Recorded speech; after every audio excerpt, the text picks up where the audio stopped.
Hello नमस्कार दोस्तों, स्वागत करता हूं मैं आपका हमारे YouTube channel government job circle पे। तो दोस्तों कुछ टाइम पहले DSC defence service staff college का शॉर्ट नोटिफिकेशन आया था। उस टाइम पे मैंने आपको वीडियो के माध्यम से बताया था। तो अब इसका फुल नोटिफिकेशन दोस्तों आ चुका है।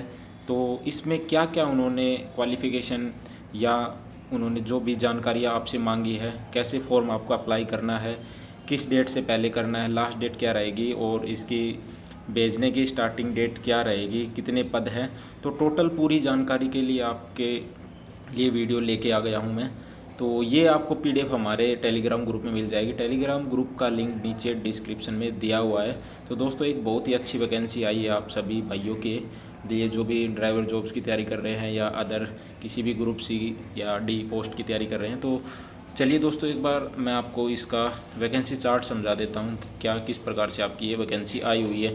वीडियो पूरी देखना है आपको पूरी जानकारी के लिए। ऑफलाइन फॉर्म भरे जाएंगे दोस्तों, सबसे पहले मैं इसमें बता दूँ।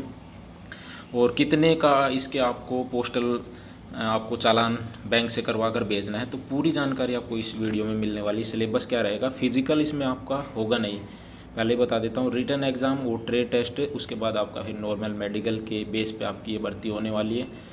भर्ती कहाँ पे होगी पूरी, इसमें आपका हर जगह रिटन एग्ज़ाम में, उसके बाद आपका डॉक्यूमेंट वेरिफिकेशन या ट्रेड टेस्ट, तो सभी आपके तमिलनाडु नीलगिरीज वेलिंगटन जो डीएससी की जहाँ पे ये लोकेशन है वेलिंगटन में तमिलनाडु में, वहाँ पे ही आपकी हर चीज़ होगी।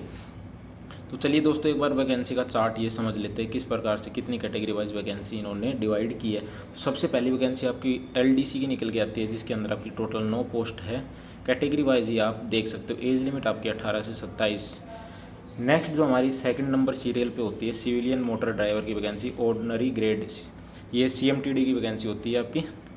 लेवल 2 का आपका इसमें बेसिक पे स्केल रहेगा। 13 वैकेंसी है। वैकेंसी मैं आपको बता दूं घटाई और बढ़ाई जा सकती है।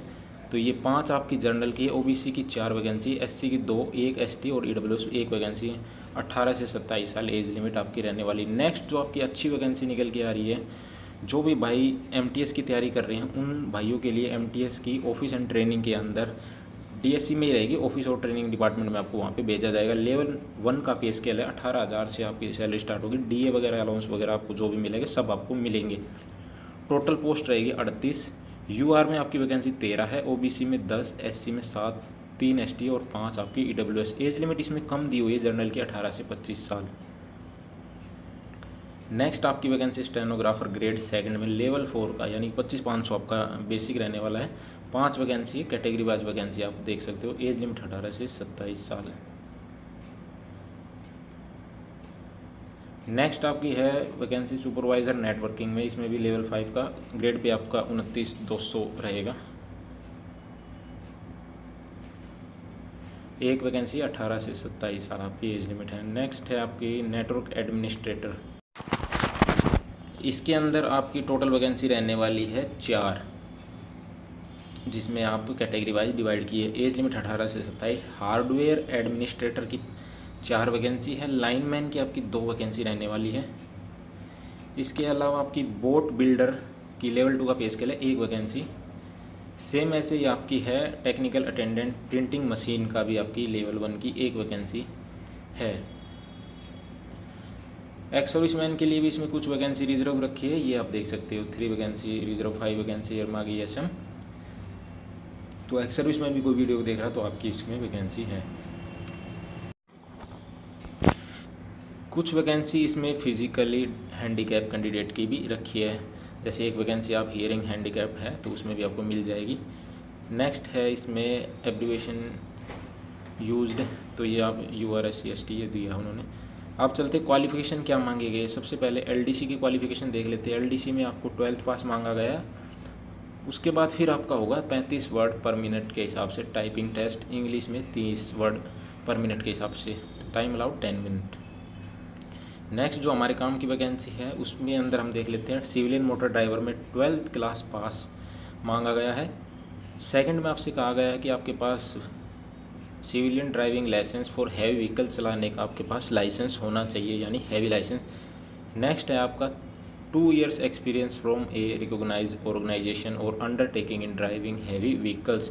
तो 2 साल से का आपके पास एक्सपीरियंस होना चाहिए, बिल्कुल आपको सेंड करना है। एक्सपीरियंस नहीं होगा तो शायद आपका फॉर्म रिजेक्ट भी हो सकता है। तो एक्सपीरियंस आप वही वहाँ पे भेजें जो अभी आपके पास फ़िलहाल है, और यही आपको आगे जो भी आपकी प्रक्रिया होगी डॉक्यूमेंट वेरिफिकेशन में होगा या रिटर्न एग्ज़ाम के बाद आपका ट्रेड टेस्ट होगा तब उसमें वो देखा जाएगा।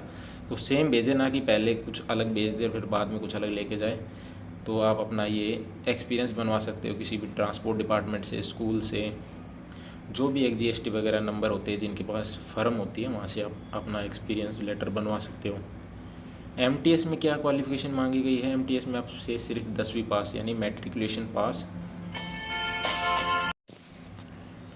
इसके अलावा एमटीएस में दोस्तों आपसे कोई अलग एक्सपीरियंस नहीं मांगा है, आपसे सिर्फ काम करवाया जाएगा। MTS trade involves all fatigue nature of duties. इसके अंदर आपको क्या करवाया जाएगा? तो इसमें आपको sweeping of toilets, work area, cleaning करनी है आपको, लोडिंग अनलोडिंग कर सकते हो, शिफ्टिंग ऑफ गुड्स यानी सामान को इधर उधर, गार्डनिंग भी करवा सकते हैं। इसके अलावा cleaning of horses, night watchman. तो ये जॉब इस प्रकार आपसे करवाई जा सकती है। तो आप अपना हिसाब देख कर इस वैकेंसी को भरें अगर आप ये काम कर सकते हो तो। नेक्स्ट है इसके अंदर स्टेनोग्राफर ग्रेड सेकंड में 12th पास। उसके बाद स्किल टेस्ट नॉर्म्स आपसे ये रहेगा 10 मिनट में 80 वर्ड पर मिनट। उसके बाद ट्रांसक्रिप्शन में 50 मिनट्स में आप इंग्लिश में और 65 मिनट हिंदी में ऑन कंप्यूटर पे आपको ये करना होगा। नेक्स्ट है सुपरवाइज़र नेटवर्किंग में आप ये देख सकते हो, इसमें आपके पास बैचलर डिग्री होनी चाहिए या फिर computer science of information technology ये यूनिवर्सिटी से आपने की हो मास्टर डिग्री या बैचलर डिग्री। डिज़ायरेबल दिया हुआ है, इसमें आपने काम किया हो या इस प्रकार का काम आपको आता हो। नेटवर्क एडमिनिस्ट्रेटर में भी आपका 12th पास मांगा गया है, इसमें भी डिप्लोमा इन नेटवर्किंग या फिर bachelor degree in computer applications में हो।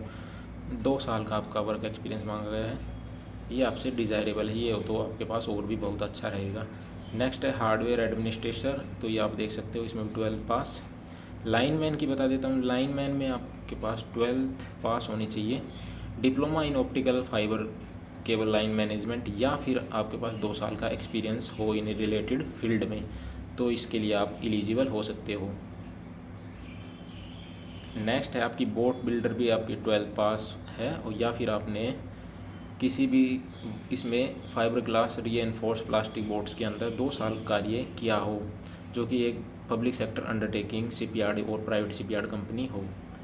Technical attendant printing machine operator में भी आपसे आईटीआई मांगी गई है। इन प्रिंटिंग मशीन में 10वीं पास इसमें आपकी योग्यता होनी चाहिए। एज लिमिट आपको बता दी थी मैंने, 18 से 27 साल ड्राइवर में रहने वाली है। एलडीसी में भी आपके 18 से 27 साल है। सेंट्रल गवर्नमेंट एम्प्लॉयज़ के लिए अलग से छूट दी हुई है, तो मैं आपको मेन जो आपके काम का है वो बता देता हूँ। ओबीसी का आपका नॉन क्रीमिलियर का सर्टिफिकेट चलेगा 1 अप्रैल 2025, आफ्टर 1/2025 से बाद का बना हुआ हो। ईडब्ल्यूएस का भी आपका 1 अप्रैल 2025 के बाद का बना हुआ हो। पर्सन विद बेंचमार्क डिसेबिलिटी में आपका 40% से लेस देन नहीं होना चाहिए। एक्स सर्विसमैन में डिस्चार्ज सर्टिफिकेट आपको चाहिए। आपको 21 दिन के अंदर इंक्लूडिंग संडे और हॉलीडे, तो जब फॉर्म आपसे ये स्टार्ट होंगे इसके 21 दिन के अंदर आपको ये अंदर आपको डाक द्वारा भेजना है आपका लेटर। तो इसकी लास्ट डेट और स्टार्टिंग डेट मैं आपको बताने वाला हूँ। तो इसमें आपकी स्टार्टिंग डेट रहेगी 23 मई से आपकी 12 जून 2026 तक, यानी कि 23 मई से इसके फॉर्म आप अप्लाई करना स्टार्ट कर सकते हो और 12 जून तक आप इसको भेज सकते हो। नेक्स्ट इसके अंदर क्या आपकी एलिजिबिलिटी है वो मैं आपको बता देता हूँ। अगर आप एक से ज़्यादा पोस्ट पर आप भेजना चाहते हो तो आपको अलग अलग भेजना पड़ेगा, अलग अलग चालान आपको कटवा कर वहाँ पर भेजना पड़ेगा, हर डॉक्यूमेंट अलग भेजना है।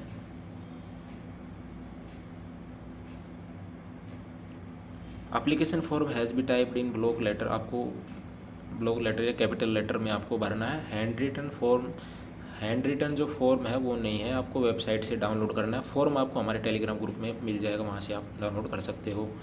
अगर आपने एप्लीकेशन पे विदाउट फोटोग्राफ नहीं लगाया, यानी कि फ़ोटो नहीं लगाया है, तो आपका फॉर्म एक्सेप्ट नहीं होगा, रिजेक्ट कर दिया जाएगा। विदाउट सिग्नेचर भी आपका फॉर्म वहाँ पे रिजेक्ट कर दिया जाएगा। सेल्फ अटेस्ट करके आपको सभी डॉक्यूमेंट भेजने हैं, ये इन्होंने दे रखा है क्या क्या आपको भेजना है सेल्फ अटेस्ट करके। ड्राइविंग लाइसेंस भेजना है, एक्सपीरियंस सर्टिफिकेट भेजना है। अगर आप अलग पोस्ट पे वैकेंसी पे अप्लाई कर रहे हो तो वो भी आपको अलग से भेजना पड़ेगा। चालान जो इन्होंने मांगा गया है यानी डिमांड ड्राफ्ट मांगा है, किस बैंक से कहाँ के लिए पेबल है, तो ये 100 रुपये का आपका डिमांड ड्राफ्ट रहेगा। Payable eight Canara bank DSSC branch code रहेगा 1623-9। तो इस यहाँ पे इस एड्रेस पे आपको ये आपका डिमांड ड्राफ्ट पे करना है। किसी भी बैंक में जाके आप बोलोगे तो वो आपका कर देंगे। सेल्फ एड्रेस एनवेलप आपका 10x22 का होना चाहिए सेंटीमीटर पे पेज।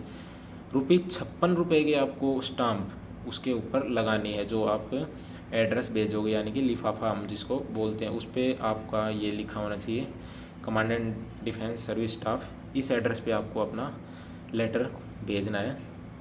साफ तौर पे आपको ये भी लिखना है application for the post of, आप किस पोस्ट के लिए अप्लाई कर रहे हो यहाँ पे आपको डालना है उसको। तो फॉर्म कैसे भरना है पूरा प्रोसेस मैं आपको नेक्स्ट वीडियो में समझा दूँगा, तो अभी आप मोटा मोटा ये समझ सकते हो। All application will be scrutinise in term of age, तो ये कह रहे हैं सभी एप्लीकेशन जो वहाँ पे पहुँच जाएगी फिर उनको जांच की जाएगी, जिसका भी सही मिलेगा उसका इशू को लेटर कर दिया जाएगा रिटन टेस्ट के लिए। द एलिजिबल कैंडिडेट जिनका एडमिट कार्ड इशू हो जाएगा वो रिटन टेस्ट देने के लिए फिर आप वहाँ पे पहुँच सकते हो। सिलेबस क्या रहेगा, तो सबसे पहले आपकी जनरल इंटेलिजेंस एंड रीजनिंग, यानी कि आपकी रीजनिंग आएगी, न्यूमेरिकल एप्टीट्यूड मैथ आएगा, जनरल इंग्लिश आएगी और जीके आएगी, और जो ट्रेड से रिलेटेड है, अगर आपकी ड्राइविंग ट्रेड है तो ड्राइविंग ट्रेड से संबंधित आएगी, लाइनमैन की है तो लाइनमैन संबंधित आपकी आएगी। पेपर आपका हिंदी और इंग्लिश दोनों में आएगा। जो रिटन एग्ज़ाम क्वालिफाई कर लेंगे उनका फिर skill and physical test where applicable based on merit category के हिसाब से होगा। और इन्होंने साफ तौर पे मेंशन किया है कि आपकी बायोमेट्रिक वेरिफिकेशन होगी जब आप रिटन एग्ज़ाम देने आओगे आधार कार्ड के साथ। तो अपना ओरिजिनल डॉक्यूमेंट आधार कार्ड लेके जाना, और आधार कार्ड में आप अपना नंबर चेंज करवा लेना, क्योंकि 1 टाइम OTP भी वहाँ पे आपकी जाएगी आधार कार्ड से, बायोमेट्रिक होगी। तो अगर आपका फॉर्म लेट होता है, पोस्टल डिले होता है, तो DSSC इसके लिए जिम्मेदार नहीं है। प्री स्क्रूटनी ऑफ द एप्लीकेशनों की स्क्रूटनी करने के बाद एज लिमिट, मिनिमम क्वालिफिकेशन, इन सबकी एक्सपीरियंस की सबकी आपकी स्क्रूटनी करने के बाद DSSC before calling the suitable candidate, जो भी सूटेबल कैंडिडेट होंगे यानी कि जो एलिजिबल कैंडिडेट होगा उनका फिर रिटन टेस्ट और स्किल टेस्ट के लिए वहाँ पे कॉल लेटर इशू किया जाएगा। नेक्स्ट इसके अंदर एक बहुत महत्वपूर्ण बात थी, मैं आपको बता देता हूँ। फ़ोटोग्राफ आपको सेम रखनी है, जो फ़ोटोग्राफ एप्लीकेशन पे चिपका के आप भेजोगे सेम वही फ़ोटोग्राफ्स आपको रखनी है आगे प्रक्रिया के लिए। तो आप अच्छे से स्क्रीन सेव करवा के फ़ोटो खिंचवाएं, उसके बाद 10 से 12 फ़ोटो अपने पास रखें। The venue of written test skill test in DSSC Wellington में ही होगा, यानी कि तमिलनाडु वेलिंगटन के अंदर ही होगा रिटन एग्ज़ाम, और आगे होने वाले स्किल टेस्ट या ड्राइविंग टेस्ट या टाइपिंग टेस्ट, इसके लिए आपको कोई भी वहाँ पे ट्रांसपोर्ट अलाउंस या डियरनेस अलाउंस नहीं दिया जाएगा। Selected candidate will be required to serve, ये सिलेक्ट होने के बाद आप ऑल इंडिया की नौकरी रहेगी, आपको कहीं भी पोस्टेड किया जा सकता है, लेह लद्दाख से कन्याकुमारी तक। एग्ज़ाम के टाइम पे आपको कोई भी मोबाइल फ़ोन नहीं लेके जाना, इलेक्ट्रॉनिक आइटम गैजेट कुछ भी नहीं लेके जाना, घड़ी बगड़ी। उसके बाद ये कह रहे हैं कि आप कोई भी अपना वैल्यूबल या कॉस्टली आइटम एग्ज़ाम देने टाइम नहीं लेके आओगे, वरना आपका चोरी होगा तो DSSC इसके लिए जिम्मेदार नहीं है। एक इन्होंने मेंशन किया है कि DSSC ने अगर जो भी फॉर्म हमारे पास आते हैं उसके बाद हम उन फॉर्म की समीक्षा करेंगे। समीक्षा करने के बाद अगर हमें लगेगा कि 10 जैसे 1 लाख फॉर्म आ गए, अगर हम रिटन एग्ज़ाम में 50,000 कैंडिडेट बैठाना चाहते हैं तो ये मेरिट के हिसाब से या अपने हिसाब से उनके कॉल लेटर इशू करेंगे, ना कि सभी के करेंगे। तो ये इन्होंने अपने पास रखा है कि सबके भी कर सकते हैं या ये अपने हिसाब से भी ये आपका कॉल लेटर इशू कर सकते हैं। ये मैंने बता ही दिया था, आपका 100 रुपये का आपका डिमांड ड्राफ्ट रहेगा। Payable eight Canara bank branch DSSC branch code के नाम से ये आपका रहेगा। क्या ये आपका डिमांड ड्राफ्ट कैनरा बैंक से ही बनेगा DSSC ब्रांच के कोड फेवर में, तो ये आपको मैं कमेंट्स के माध्यम से पिन कर दूंगा, इसका पता आपको करके। इसके अलावा अगर आपको कोई भी समझ में नहीं आ रही, किसी भी चीज़ में आपको डाउट है या कोई रिलेटेड इशू है इससे रिलेटेड बात है, तो आप कमेंट करके भी पूछ सकते हो। तो यही पूरा नोटिफिकेशन था दोस्तों, इसका जो पूरी जानकारी थी आपको मिल गई होगी। आशा करता हूँ कि आपको समझ में आई होगी जानकारी। अगर आपको नहीं समझ में आई है, कुछ भी डाउट है किसी भी आपको इस किसी भी लाइन पे या जो मैंने आपको समझाया है ऑब्स्ट्रक्शन इस पे, तो आप कमेंट करके पूछ सकते हो। तो चलिए दोस्तों, वीडियो अच्छी लगी तो एक लाइक ज़रूर करके जाए। धन्यवाद दोस्तों। जय हिंद, जय भारत।